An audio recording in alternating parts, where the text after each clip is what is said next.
শিক্ষার্থী তালিকার মধ্যে নতুন কয়েকটি অপশন যুক্ত করা হয়েছে। একটি হচ্ছে আগে ক্রমিক নং ছিল না, এখন মোট কত ছাত্র তার একটা ক্রমিক নং লাগাই দেওয়া হয়েছে। এরপর ফিল্টারের পাশে যে এই এক্সপোর্ট দেখা যাচ্ছে, এই অপশনটা যুক্ত করা হয়েছে। খুবই গুরুত্বপূর্ণ অপশন। অর্থাৎ আপনার মাদ্রাসায় যত ছাত্র রয়েছে তাদের তালিকা এক ক্লিকে ডাউনলোড করে ফেলতে পারবেন। অর্থাৎ এই তালিকার মধ্যে যা আছে, আইডি, শিক্ষার্থীর নাম, পিতার নাম, শ্রেণী, মোবাইল নম্বর, এগুলো যদি এক্সপোর্টে ক্লিক করেন তাহলে দেখেন এরকম ডাউনলোড একটা পপ আসবে। দেখেন ডাউনলোড হয়ে গেছে। এটা তালিকাটা প্রত্যেকেই ডাউনলোড করে রাখবেন, কারণ যদি কোনো সমস্যা হয় এই তালিকা দিয়ে আবার ছাত্রগুলো ইনপুট করতে পারবেন।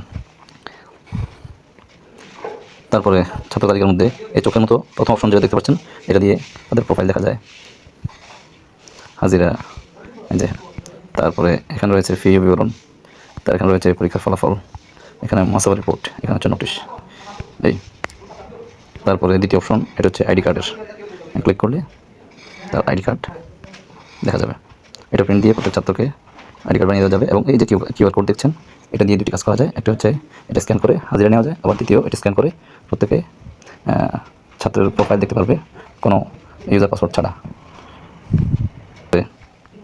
আরও যে অপশনগুলো রয়েছে, তৃতীয় অপশন হচ্ছে ফর্ম, ভর্তি ফর্ম। এই দেখতে পাচ্ছেন ভর্তি ফর্ম, এটা A4 সাইজের ফর্ম। এটা যদি প্রিন্ট দেওয়া হয় ছাত্রের যাবতীয় তথ্য সহকারীভাবে প্রিন্ট দেওয়া যাবে। মোবাইলে এমন দেখা যাচ্ছে, কিন্তু কম্পিউটারে এটা একেবারে একটা ফর্মের মতো। অতএব কেউ যদি ফর্ম না ছাপিয়ে শুধুমাত্র এটা দিয়ে এভাবে করতে চান, করার সুযোগ আছে। এডিট অপশন চতুর্থ, এখানে এডিট করে ছাত্রদের যাবতীয় তথ্য পরিবর্তন করতে পারবেন, শ্রেণী পরিবর্তন করতে পারবেন, ইত্যাদি ইত্যাদি। এখানে তথ্য আপডেট করে দিলে তথ্য আপডেট হয়ে গেছে। তারপর ফিল্টার অপশন আছে, এটা হচ্ছে ফিল্টার রিসেট। আর যদি ফিল্টার করতে চান, যে ক্লাস আপনি দেখতে চান খুব দ্রুত লোড হয়, ভালো কাজ করে। তারপর যদি কোনো ছাত্রের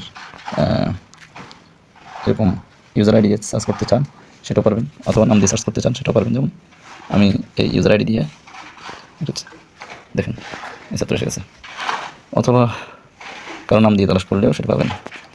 যেমন লিখলাম হাসান, দেখি আমাদের হাসান নামে কেউ আছে কিনা, ফিল্টারে ক্লিক করলাম, হ্যাঁ হাসান নামের মেহেদি হাসান, হাসান ইকবাল হাসান, অনেক হাসান এসে গেছে। যাই হোক, ছাত্র তালিকার মধ্যে এই অপশনগুলো যুক্ত করা হয়েছে এবং তার ডিজাইনটা অত্যন্ত আকর্ষণীয় করা হয়েছে।